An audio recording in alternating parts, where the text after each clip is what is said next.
very good morning to you and a warm welcome. This is Weekend Diary, reaching you live from the studios of the NTA Channel 5 at Ekiti. We are very glad you are joining us on this week's episode of the program. This program comes your way every Saturday, 9:30 a.m. on NTA Channel 5 at Ekiti. On this program, every Saturday, we'll bring issues of interest to the public. We'll bring people who talk on them. Today on the program, we're going to be looking at two very important topics. We're going to be looking at the security situation in Ekiti State and what the police is doing. And today also is World Population Day. We're also going to be looking at governance and open data. Those are going to be what we're going to be doing on this program this morning. I urge that you please stay with us as we take this 1 hour ride starting from now 9:30 to 10:30. Remember, you can also join us on Facebook and YouTube, NTA at Ekiti. My name is Amakaiwe and I welcome you warmly to the program this morning. Let's take a very short break. When we return from that break, the program starts in earnest. We'll be right back. Please don't go anywhere.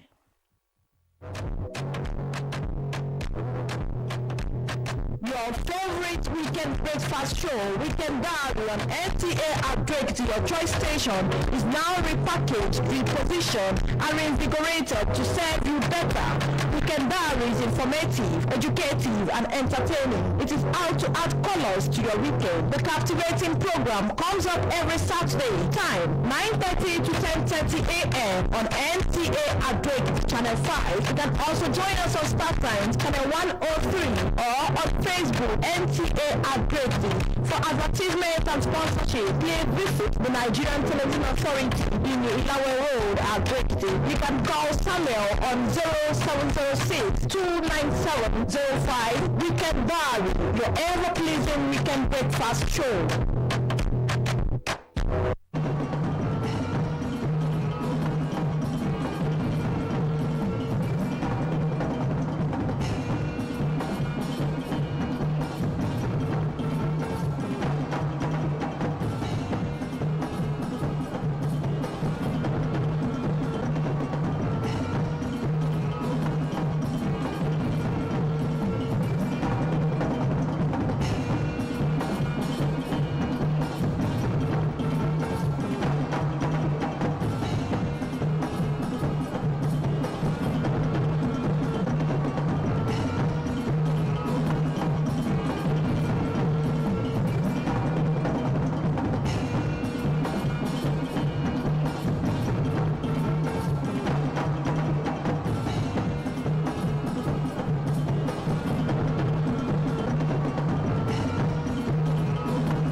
Sounds of Ekiti. All right, thank you very much and welcome back from that break. If you just joined us, the program is still Weekend Diary and we're live from the studios of the NTA Channel 5 at Ekiti. Like we told you earlier, we're going to be having two very important topics. On this very segment of the program, we're going to be looking at addressing insecurity in Ekiti State. Insecurity is a bane to development. With insecurity, the socio-economic development will be stalled and in extreme cases, lives will be lost. The primary objective of the government is to secure life and property. Though we know that security is everybody's business, but the chiefest of it should be coming from the police.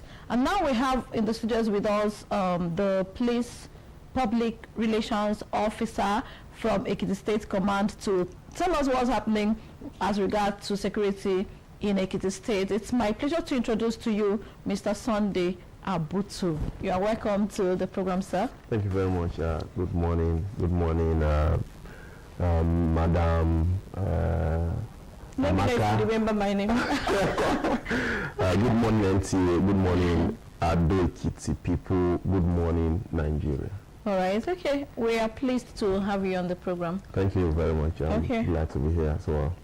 Well, let's do this. How are you going to rate Ekiti State security-wise? How are we faring in terms of the problem of insecurity that is experienced everywhere in Nigeria?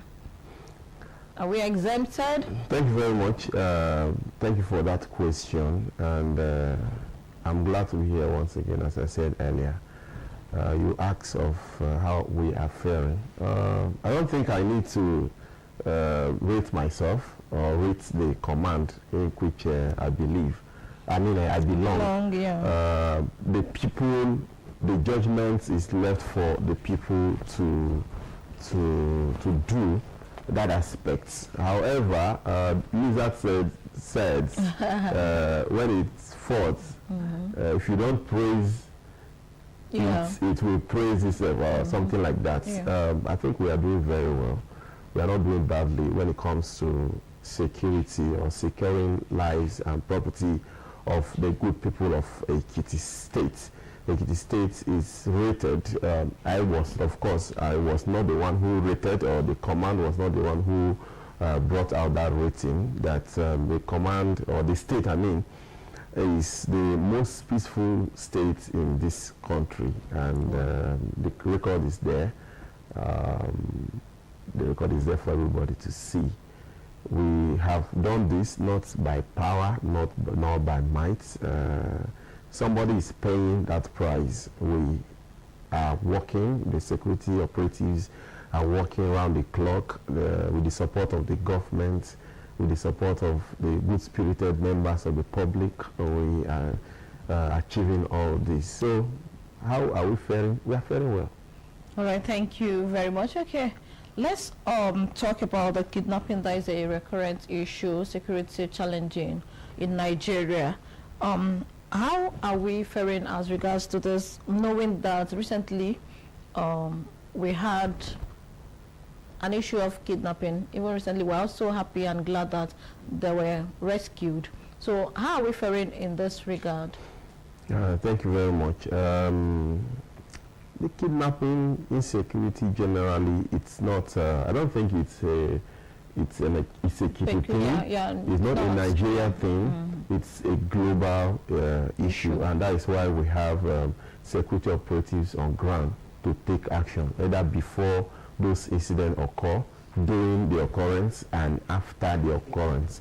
So we are here to take those actions.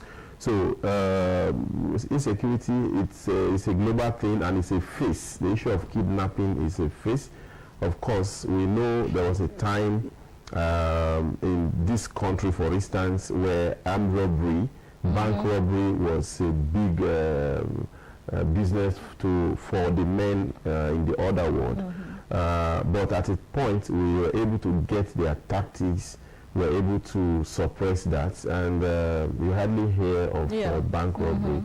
So they've moved to kidnapping, probably the same set. But we are working to ensure that this also phase out very, very, very soon. Very, very, very soon. So as far as Ekiti State is concerned, as I said, there's no, as I always say, and you know, that security situation or challenge, it's not something that can totally be eradicated from a society. Crimes are part of the society. Both the good, the bad, and the ugly are found. So the activities of the good ones will come up. The activities of the bad ones also will surface once in a while. But what we do is to ensure that they do not overwhelm us, of which we have been doing that in Ekiti, and we can see, and that is what we are enjoying as far as Ekiti State is concerned. All right, thank you very much. You already led me to the next question I wanted to ask. You know, just like you said, in the time past, we had incidences of armed robbery and all that, but we no longer hear as much as it was before. Now we have had the issue of kidnapping for over a decade. What's special about this style of crime that we are not able to deal with it like you have done to others? Yes, there's nothing special about kidnapping or abduction. There's nothing special about them. As I said, it's a face. I know that they are unsurmountable. As I said, we are working to see that this phase fizzles out, goes off completely, and whether they will move to another one, we don't know. So armed robbery, we've dealt with that. Kidnapping, we are dealing with that. You can see on the news every day, one state or the other arresting kidnappers and so on. So we continue to make those arrests until they no longer they no longer exist. So not that we've not been able to deal with them, we are dealing with them. We would have known how much they will be now if nothing is being done to them. We are arresting them on a daily basis, and we'll continue to do that until the activities are crippled. All right, thank you very much. Let's talk about the Eda O'Neill's incident, the kidnapping incident. And recently we heard that the victims were rescued. We're happy and glad they're rescued. How are they faring? Do you have contact with them? How are they doing generally? Of course, they are. We thank God. I would not want to dwell much on that okay. Kidnapping, because it's heartbreaking, and we sympathize with the family members, especially of those who lost their lives during the attack. And then we also sympathize with those in the hospital. They have been rescued, they are in the hospital, and they are getting where they are recuperating. And we hope that in few days to come, they will be left to go from the hospital. We appreciate everybody who contributed to this success. And we continue to work around the clock and see that the issue of insecurity in this state and in Nigeria is brought to bearers, All right, thank you very much. Were you able to apprehend the perpetrators? It is still operation in progress. We've not been able to arrest any suspect to that in that regard, but we are working, and of course, we are closing on them already. Very soon, we hope that we have the success story to tell you that those who were behind the kidnapping at Eda O'Neill have been arrested. We hope that we're going to share that testimony very, very soon. All right, thank you. Of course, during the operation in the bush, our men encountered another set, a particular victim, two victims that were kidnapped from Kogi State. Okay. Our men in the bush, while going for Eda O'Neill, people encountered that particular incident. They were able to arrest one suspect. They were able to rescue those two victims. They were brought to our command. The incident actually happened in Kogi State. We handed over the case to Kogi State to continue, since that is the jurisdiction where the incident occurred. So we are working around the clock. As I said, what we are enjoying in the state currently is the sacrifice that people or a group or set of persons are paying for. And by the grace of God, we will have nothing to fear.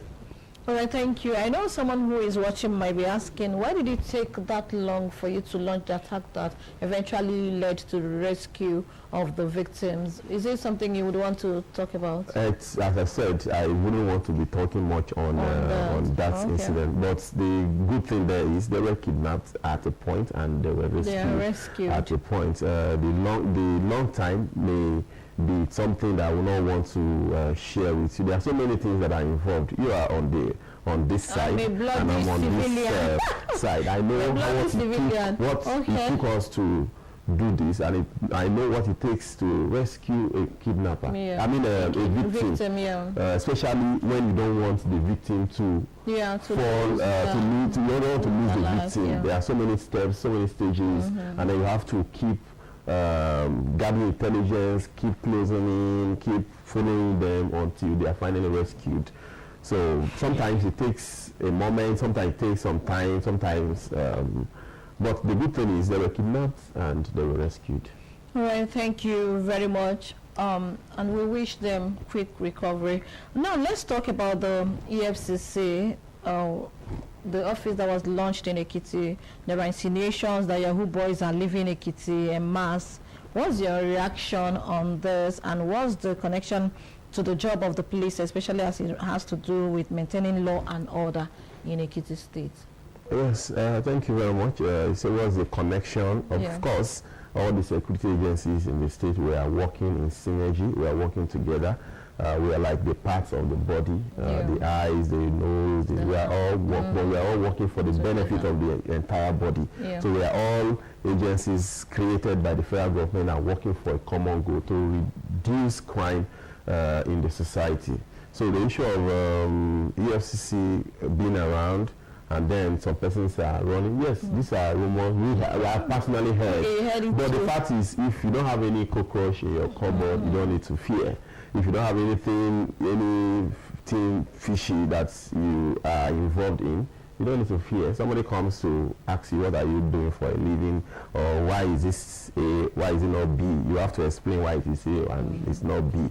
Myself and you, we are here. We drive. Do you have any fear? No. Okay, are you planning to leave? No. So you're not planning to leave. I'm not planning to leave. Nobody is planning to leave. As far as people around me, people around you, I don't think anybody is planning to. So if you don't have anything evil that you are doing, anything secret that is evil that you are doing, or against the law, unlawful thing, illegal thing, then you don't need to fear. You need to stay around. But people who would want to run are people who may be having something that we are yet to know. And then if they are eventually arrested by the EFCC, you see that their secret will be made opened. But I want to encourage the people of Ekiti State that if they don't have anything, if you don't have any secret thing that is evil, which you are engaged in, or you have a legal business, lawful business, you don't need to fear. Stay around.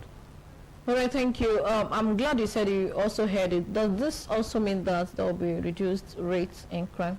Does it mean that there will be no more activities of Yahoo boys or other people who are into shady deals or activities? Of course, if those who are running are criminals, then there will be reduction in crime. But if they are not criminals, there's this other angle to it. So people are saying, that when Yahoo boys are in town, so to say that cost of living, cost of things are usually on the high side because they do not price. How much are you selling this? 500K that will just pay, and there will be more money in circulation. That it's going to affect business also. Do you also believe it's going to happen, affect businesses?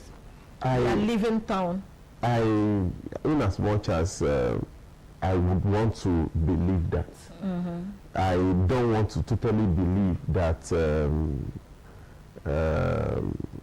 the cost of things currently it's as a result of some set of persons that I don't know living in this. So I feel the price of things I go to the market, buy recharge card, I buy food stuff, and so I feel the prices are, I think they are normal prices. I don't know, except they are telling me now that there's an investigation that's shown going on, that some persons have made the price of things to increase. I think in all, whatever that will make the state to be better, that will reduce the crime rate in the state, I think everybody should support that. Embrace it, yes. Embrace that. All right, thank you very much. Okay, let's talk about this.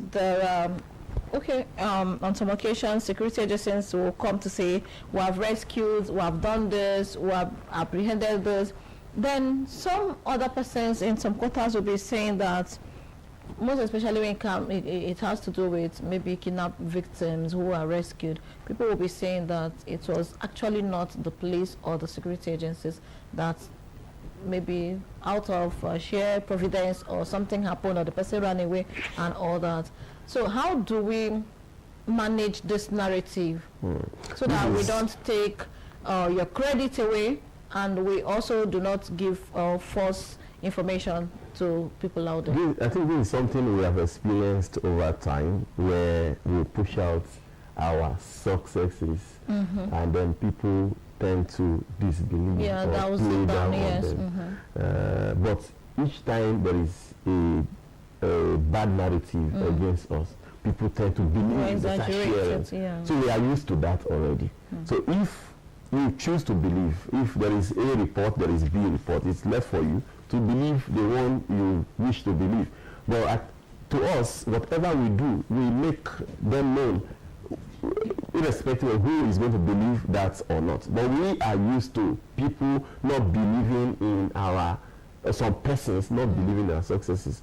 And we have some persons who believe that this was actually done by us. This was actually done by us. But some persons will start questioning, that is not true, that is not true, that is not true. So that is, it's normal, it's normal.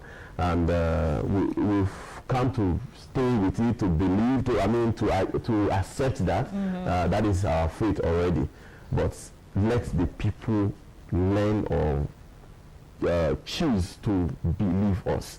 I think that will help us a lot. That will also boost our morale. Sometimes we have successes and then nobody's talking about it. We've painstakingly done something and then somebody is saying, no, you did not do it. There was a time last week, I think a week ago, or no, about 2 weeks ago, there was an robbery case around off Adebayo Road, going to Morocco, and I was called around 1 a.m. I had to call the control room.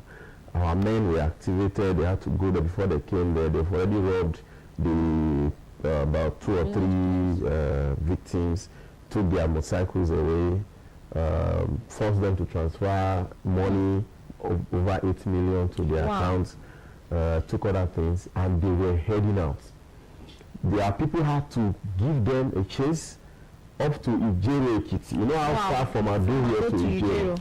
They had to contact Ijero people, we had to give them a chase, and at the end of the day, we were able to arrest one suspect, recovered a firearm that was used, a pistol that was used, but unfortunately, one of our men was shot.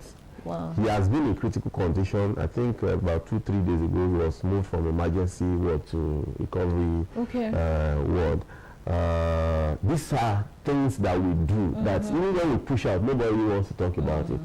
For us to go after robbers from Ekiti to Ijero, up to Ijero, to Ekiti, and at the end of the day, somebody is telling you, no, you did nothing. It actually reduces our morale. But we continue to work, whatever that will make the state peaceful, continue to do it. All right, thank you very much. I want to say that just like you already know that some persons also believe in the things that police do. Yes, definitely, definitely. Okay. I think you should hang on that and keep doing what you are doing. Continue to do that. Okay, let's talk about the collaboration you have with some other, like the quasi-security outfits like the Moteco and all that. How is the synergy? Are you collaborating? Yes, we collaborate very well. We synergize very, very well.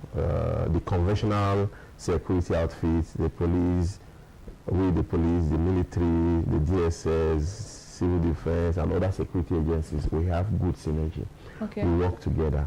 We have a joint operation. Even since the issue at Daunio, there was a joint operation, and it's still ongoing. In that axis and other border towns in the state, so we have good synergy, and the local security outfits are not left behind. The Amateco, the Agro Marshal, the local hunters, the vigilantes, some notable vigilante groups are part of this operation. So we work together. So I said earlier, the peace we are enjoying in Ekiti State did not just come through magic or rocket science, as people are paying a price for that, and it is that synergy and that those operations, even with the cooperation and support from the state government, that we are enjoying this relative peace in Ekiti State. So the synergy, the cooperation is superb, and I hope and wish that this continues, because this will actually help us in Ekiti State.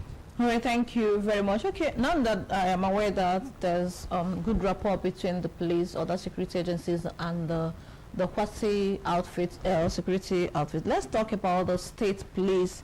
The bill has been passed by the National Assembly. Of what importance is this going to be to the police force generally? Do you think we will have state police will have better security? I think I would beg not to speak on that. Once it comes out, if eventually comes out, we will know whether it's of advantage or disadvantage. So we will talk on that. once it comes to fall. Okay. Yes. Let's talk about the police harassment. You know, when people say, I don't believe they did it, we don't believe that they did that and all that, you see people saying that, is it those people who, the ones who stand on the road harassing people, extorting money from them and all that? What's your take on this? Have you been able to, are there police officers who are into this? If they are reported, are there things that will be, maybe punitive measures that will be taken against them? We've had cases of extortion within and outside the state, and of course, except we don't want to be realistic. Police has always, as an organization, has always taken action against their men who misbehave, either on the road or at the station or anywhere.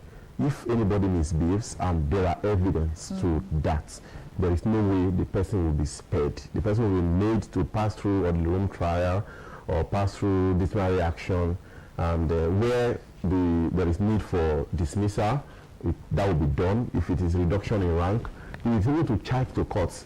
We had the cause to charge one to court recently. These are disciplinary measures that we take against our men. But sometimes some of these things, some of the narratives we see on the internet or we see people push out are not true. So when we see narratives against the police, just as we want to question if the police makes any successes, we want to say no, it's not possible. Also, if there's a wrong narrative, also ask, is this possible? Ask yourself, try to investigate before you start believing, start sharing. Someone is telling you police has started, how, where, why, how. So these are questions that should be, answers that should be provided for us to be able to prosecute this case as detailed, as much as necessary that we would want to do. But in all, if our men misbehave, there is no way we will spare them. We have always lectured them. The Commissioner of Police of the state, CP Falade Adegoye Michael, has always lectured the men. He does not support anything evil or anything they are doing that is against the law. So by the special grace of God, we are not resting. We will ensure that the bad eggs, of course, there is no organization without those set of people. Anywhere you are, you have the good ones and we have the bad ones. And I'm not going to say that in the police we don't have the bad eggs. Also, we have the good ones. But as soon as we identify those bad eggs, we deal with them. We deal with them in accordance with the provision of the law. All right, thank you very much. Okay, now that we have trashed that, I would like that you also talk on this, the issue of ransom payment. Some of the times when victims are released, people say that it was not because a police was able to combat with those people and rescue them that ransom were paid.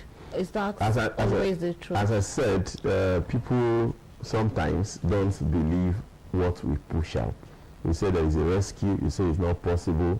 It is through ransom. Who paid the ransom? Where was he paid? How was he paid? Let us have those people who did that, and let us investigate. The fact is, we don't believe in ransom, and ransom is a criminal. Payment of ransom is a criminal offense. In Terrorism Act, Prohibition and Prevention Act, I think Section 14 prohibits payment of ransom of any kind. Anybody who does that will face the law. Even in Ekiti State, they've domesticated it. Ekiti State Section 268, yes, if I may get it right, 268 of Ekiti criminal law criminalizes payment of ransom. Somebody may say, it is not you. If it happened to you, it happened to a family member, and so on. Those are narratives that we've heard over time. But if we can endure some of these things and ensure that we don't pay this ransom, you see that it will no longer be a business. It will be a good business, and these people will get discouraged and have to.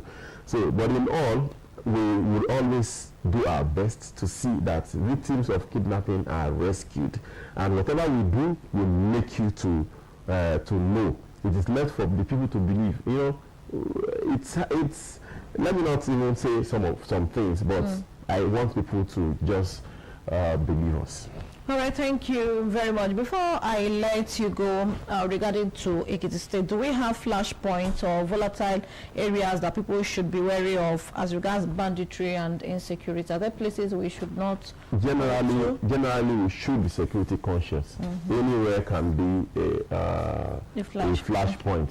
It is until something happens that you know that this place is a flashpoint. So we just need to be security conscious. At the borders, we have already placed our men there to monitor the borders and other sensitive places within the state, our campuses and so on. So all the flashpoints we have identified, we have made necessary deployments. But everybody just needs to be security conscious. Okay.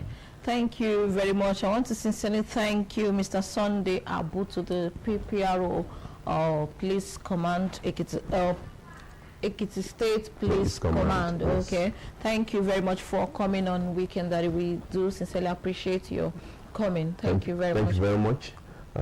Thank you, our listeners. When you see something, say something. Okay. I was supposed to ask you if there's a phone number or something. Yes, we have our phone number, our emergency number. Okay. And I'll be calling that right away.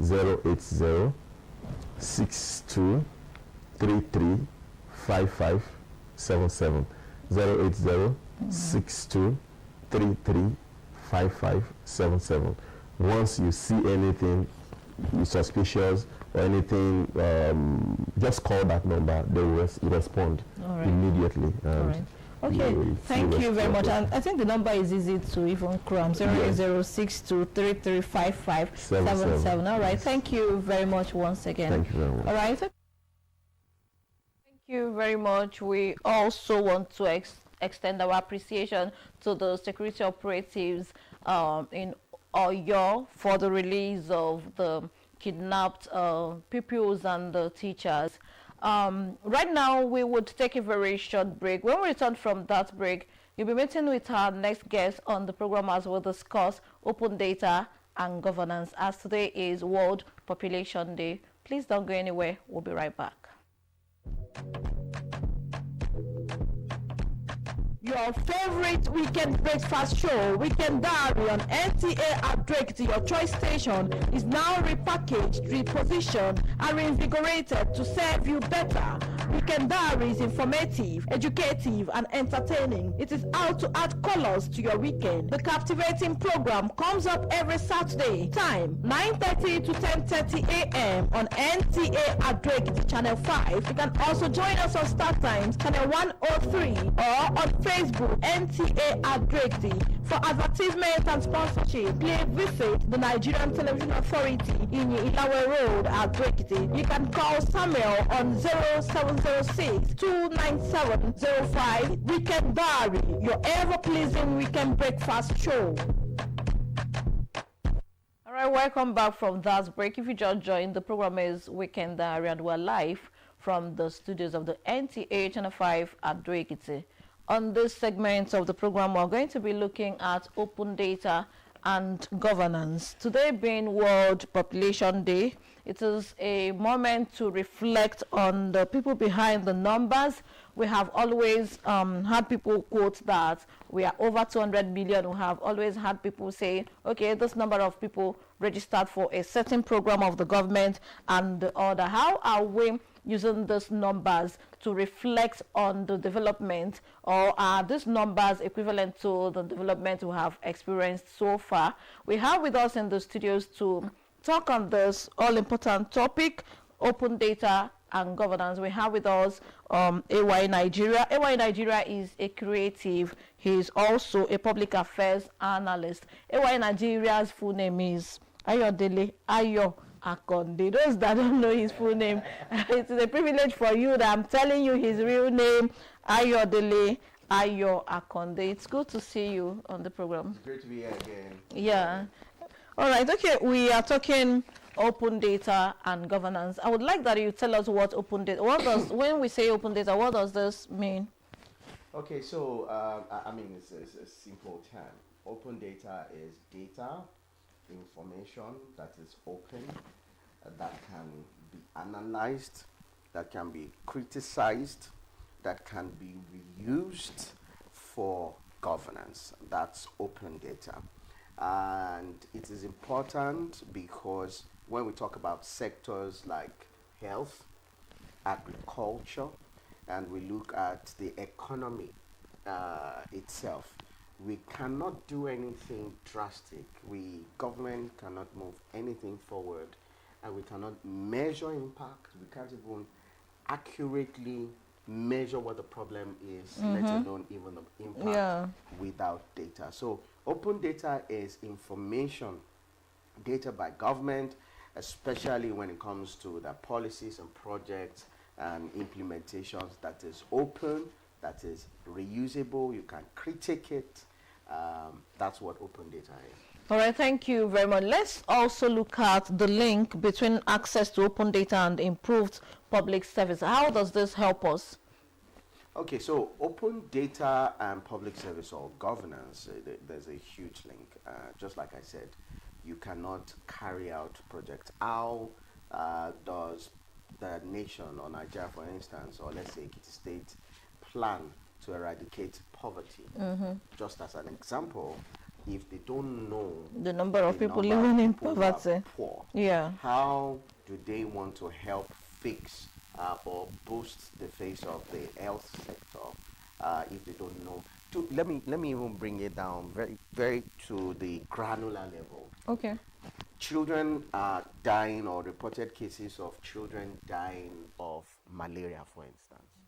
How does the government of a state or a local government help with that pandemic if they don't know the number of children, number of children, number of cases that have been recorded, number of health facilities, for instance, and number of health workers?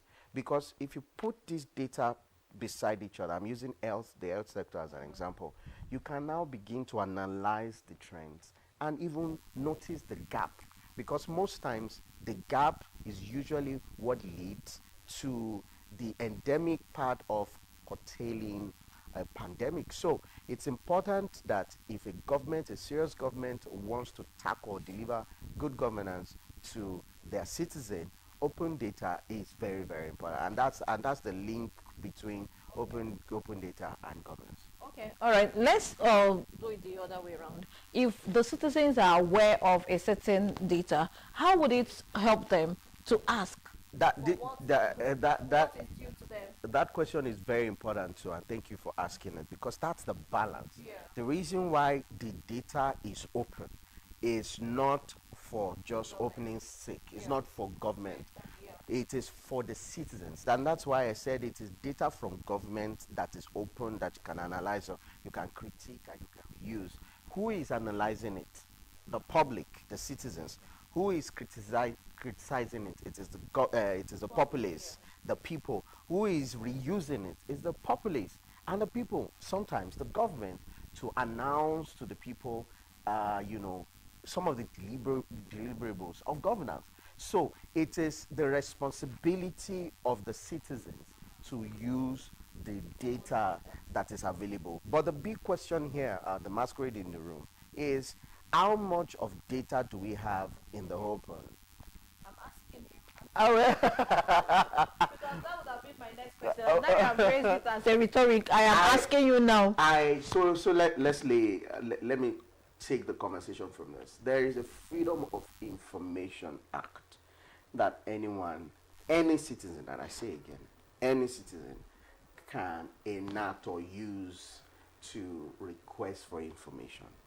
As a matter of fact, if the government or any government entity does not respond to you on your FOI inquisition, you can take that parastatal of the government to the court of law.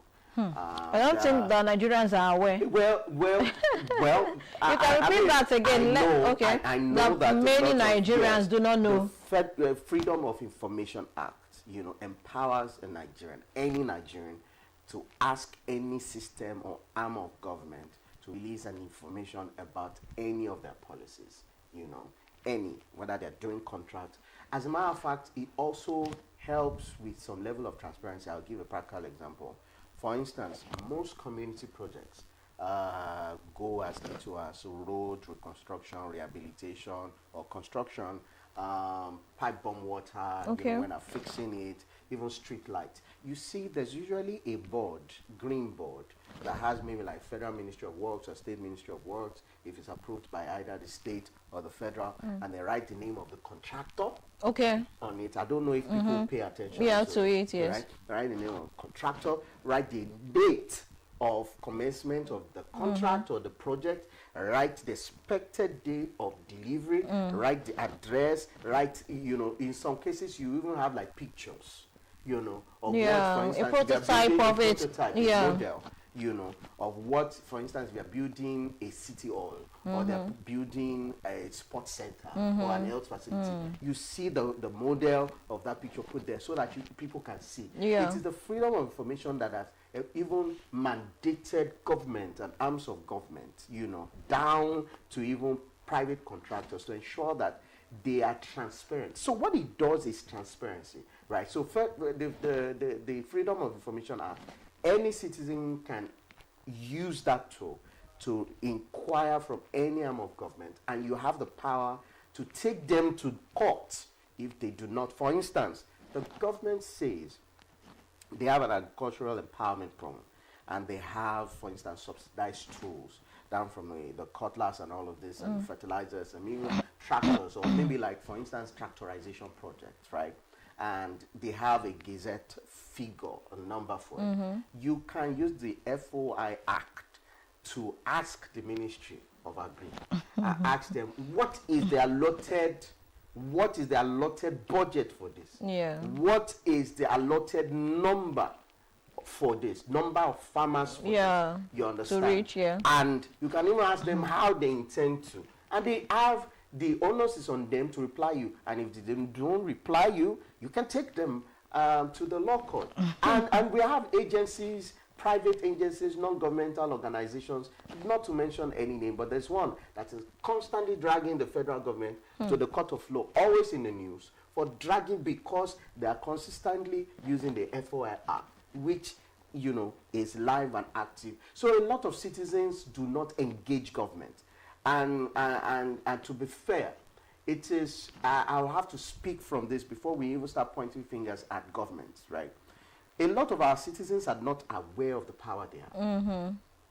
If or when they are aware, they are not interested to want to use the power that they have.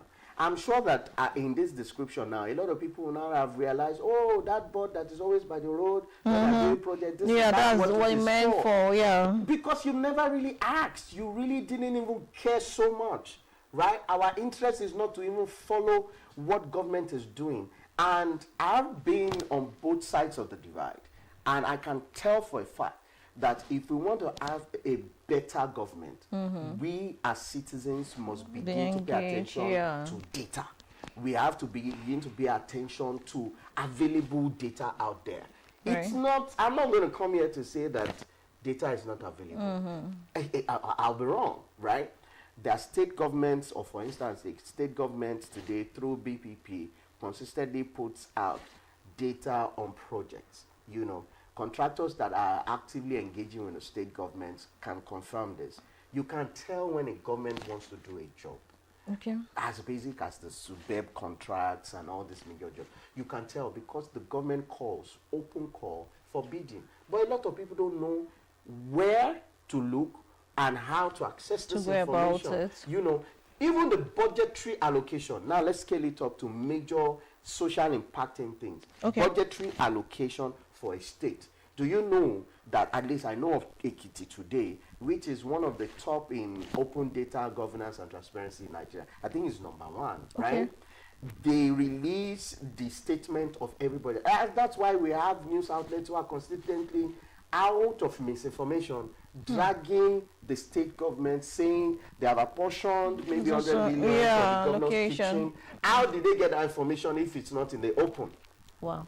You understand? So there is open data available, but we're not making use of it. Okay, I want to ask this. This Freedom of Information Act, is it also applicable to asking our representatives? For instance, House of Reps, House of the senators and all that. Is it also across board? Across board. Okay. Even legislators. I am asking, do you know that one thing is those rules or these laws that are on paper, then the other one is, will it be implementation? Yeah, implementation. That's why I'm saying. Okay. I told you now that we have non-governmental organizations who even drag the federal government to court because they've either requested for an information and maybe by the power that the federal government wields or the sensitivity of the information, because I was just about asking because the Secrets Act also says that as a government I have to keep this to myself. I mean, for instance, if a citizen is asking me about security details, that's not possible. Okay. Right. Yeah. You know, it is critical to governance, but that information also can be used against government. Against government, if it's even the citizens even in also. Public space, and even the citizens themselves. So if you are requesting, for instance, if a citizen watches me now and says, oh, so I'll write to the office of commissioner of the police and request how many policemen are in Ekiti. So the first question will be, why do you want to know the number of policemen? You understand? Where are they? How many per local government? Yeah. But the truth is, this information is actually available, right? But a lot of us also have to understand where government plays. There's certain information that cannot be released to the public. Okay. So it's important that citizens also learn how to map, track data to be able to hold government to account. Okay. I mean, it's very all right. Thank you very much. Okay, there's this other aspect of this this thing we're talking about, outdated data. For instance, let's use INEC. For instance, let's even use the NPC, National Population Commission. Yes. When was the last time we were counted? And the census that we all know. Now, people will come and say, Nigerians are over 200 million. Since the last time I knew, they have been saying we're over 200. Does it mean nobody has died? Does it mean nobody has given birth and all that? So what do we do about this outdated data? There was a time I was talking to the INEC commissioner. When did you update your register? How do we know that this number you are quoting is actually correct? It's a problem. How do we address that? Because when, if somebody says, we have this information, when did you update it? Are you giving me information based on 2020? Yeah. Are you giving me information that you got 2010? That's over 10 years. So it's a problem also. So the question, to respond to your question, how do we address it? Digitize every phase of government. Okay. Digitize every phase of government. But however, as sweet as that sounds, that poses a challenge because the fabric of government right now is practically 90% analog. Yeah. Right. You go to offices, they probably don't even have laptops. If they do, they're probably watching movies with it. They don't know how to use it, right?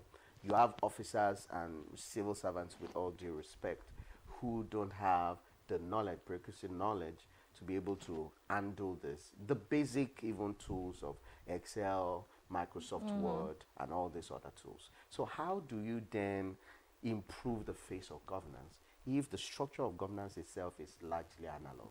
And computing data analog is always very problematic.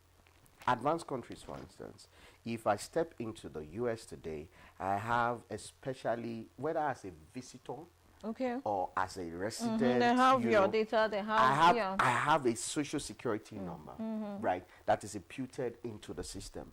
The system is alerted that I have returned to the country. The system is alerted that I am visiting the country.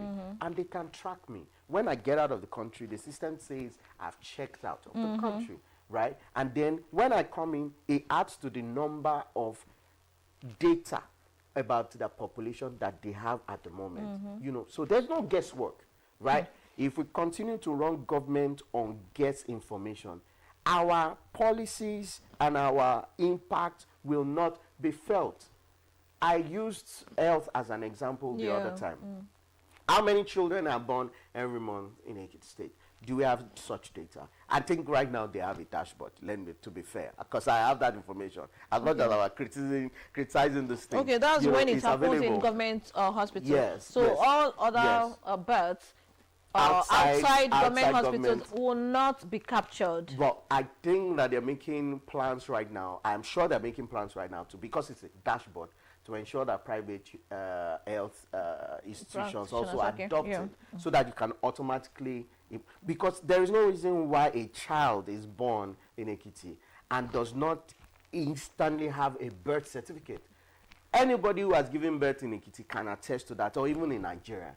There is no reason why a child is born right now and is not given a birth certificate. What that does is that the government recognizes the presence, immediate presence of that child. The information of that child is automatically uploaded into a dashboard. And so the child has a social imprint in government. So when you give birth to a child, I had the number to that, to the number of data I have. So if I was thinking that, so we have 900 children or 1 million children, we now have 1,000,001 as at today. Is updated. And then if I want to put policies or say that I want to go health facilities or help women, for instance, give the health centers a special fund to help women to give birth for free, I would then know how many rooms, how many beds, how many nurses, how many midwives would I have in every ward, in every local government, even at the state, to be able to ensure that this thing is effective. That's why you go into an hospital and you have one person attending to 3 or 4 pregnant women at a time.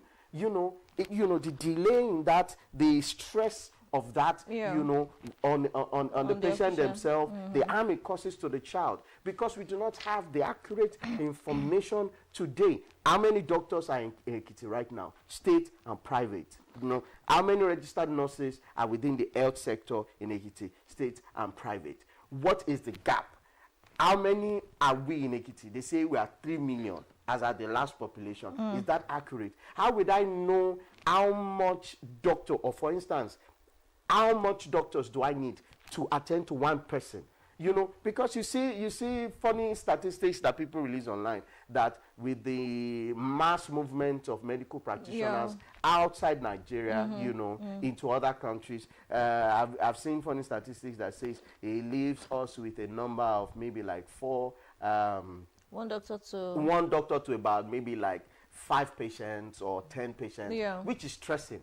But I see that in reality, because I visit the hospital. Yes, I was one doctor is attending to almost 10 people. It's true. And then their work hours, the workload, they are stressed out. Some of them are passing out. Some of them are breaking down. Some of them are even, misdiagnosing women, since we're talking about women and childbirth, because they're mentally stressed and all of this. So you see the impact of that now, because there is no accurate information.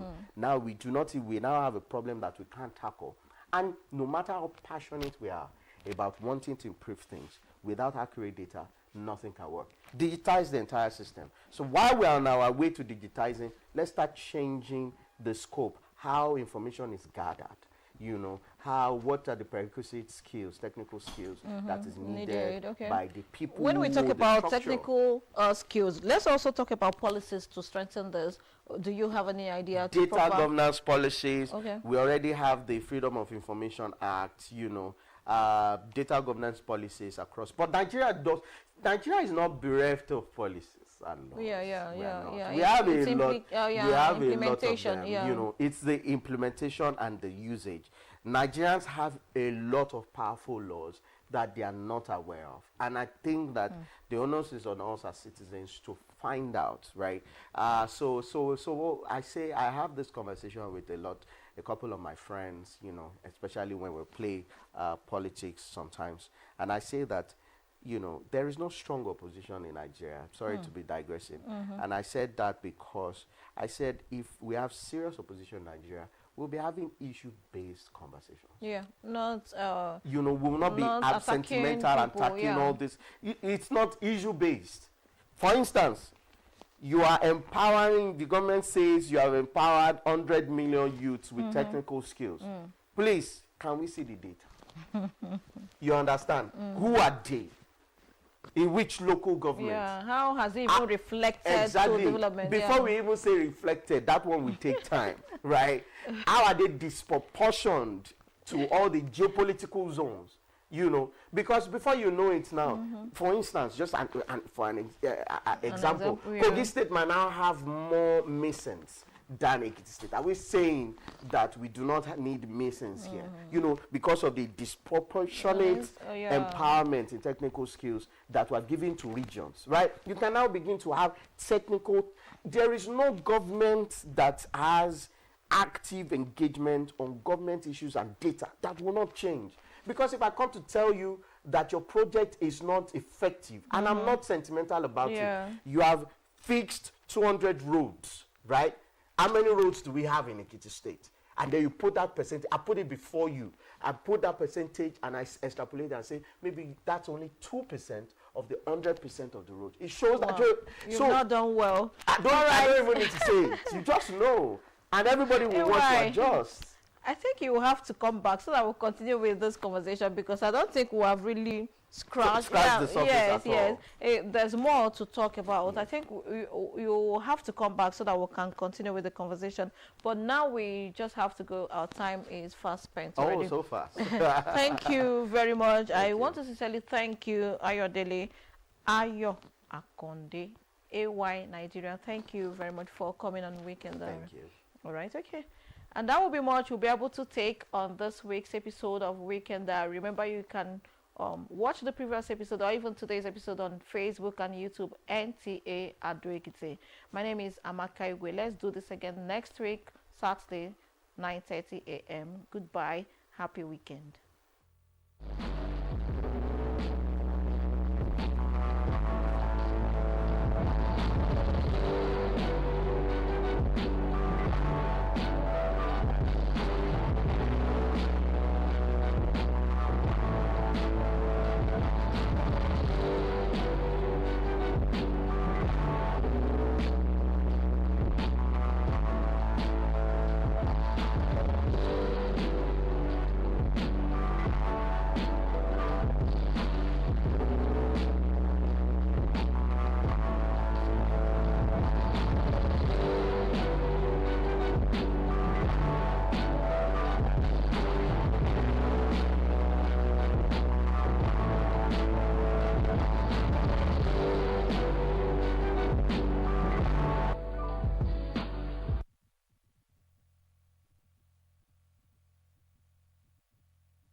Ekiti is the station people want to associate with. We move along with time in our various programs to make you aware and appreciate your environment. Is it our news of people, places and events? Variety of children's programs, entertainment such as drama and musicals, various religious programs, promotion of indigenous cultural values and sport galore.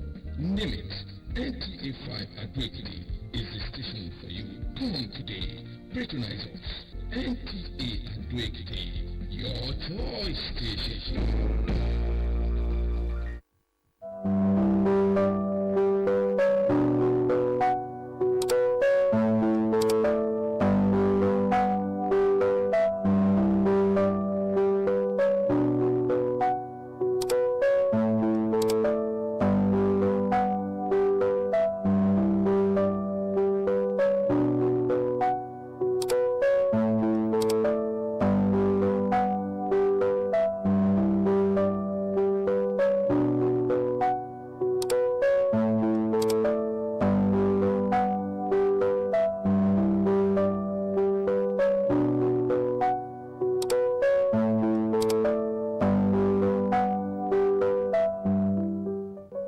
since its upgrades to a tertiary health facility in 1999. The Federal Medical Center Gusau in Zamfara State has steadily evolved, guided by the vision of its successive medical directors. Each leader has worked tirelessly to elevate the hospital to a position of excellence among its counterparts across Nigeria. However, the appointment of distinguished gynecologist and seasoned administrator, Dr. Bello Muhammad Kotalkoshi, in September 2019 marked a turning point. His leadership has ushered in a new era of transformation and growth for the institution. Dr. Kotalkoshi, appointed by former President Muhammadu Buhari, quickly set the wheels of progress in motion. He undertook a comprehensive assessment of the center and developed a strategic plan to address the pressing challenges. Yeah, the challenges were many. However, I will be able to talk about major ones that they were of great concern then. When I came in, I made this popular ring road that is very dilapidated, very rough, and uncomfortable for all the people that comes in, especially the public. And because of the roughness of that road, I tell you that they used to say that a woman with incomplete abortion, if she fly that road, by the time she reach gynae emergency, the abortion will become complete. Secondly, issue of power. When I came in, the power transmission company giving the light to the hospital, we all know the importance of light. The light was not there. And the generators being used to complement the supply of power in the hospital also, they were old, consumed a lot of diesel, but with no efficiency. I also faced the issue of congestion in the hospital. Some of the clinics and the wards, they were highly congested. Also, when I came in, there were a lot of incessant strikes by the staff of the hospital, be it doctors, nurses, Johesu, NAM, ARD.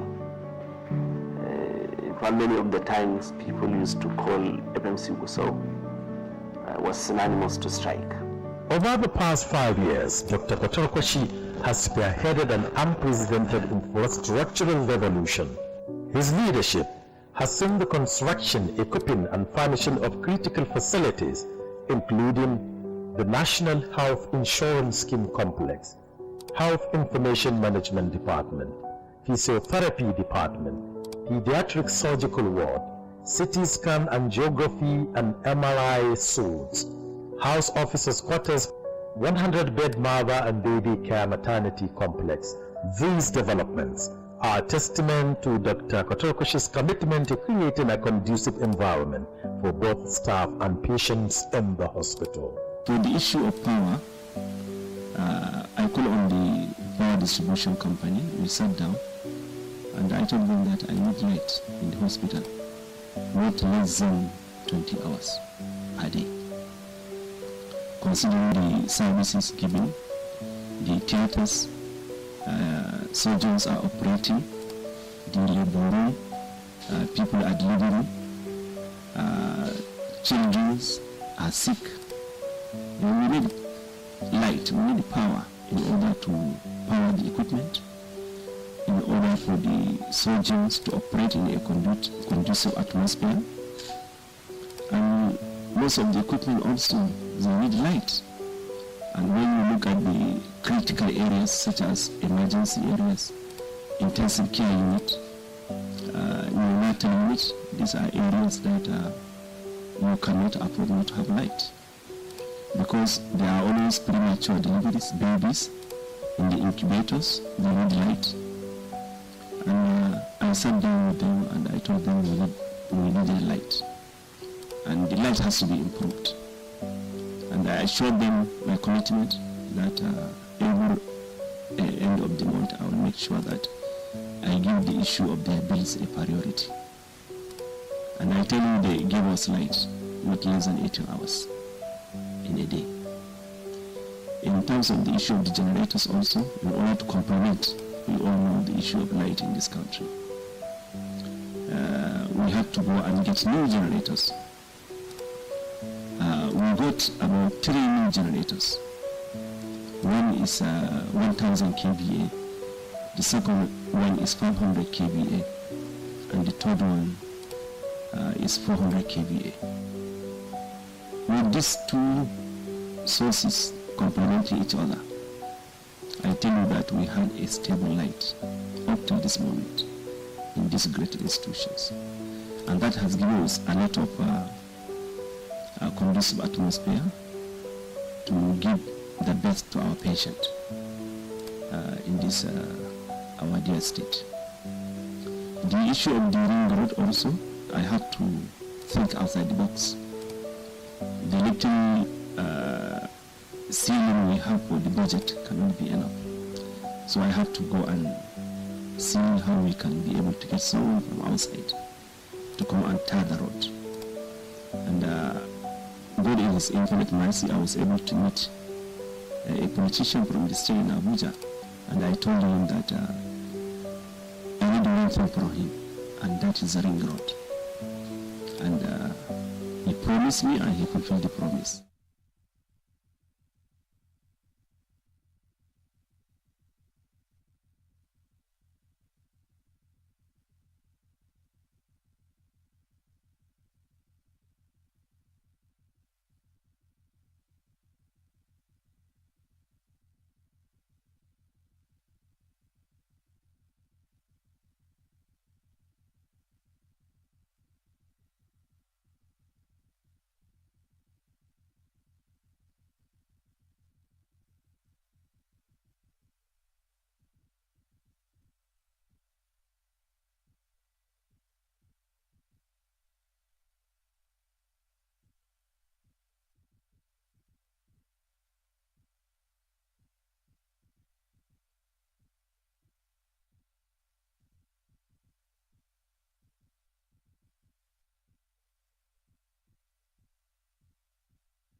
recruit actually. What we normally recruit is not anything to write about.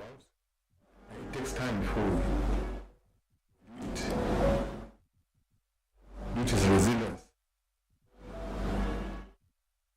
Which is resilience.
And he get the vehicle and you go and do his activity.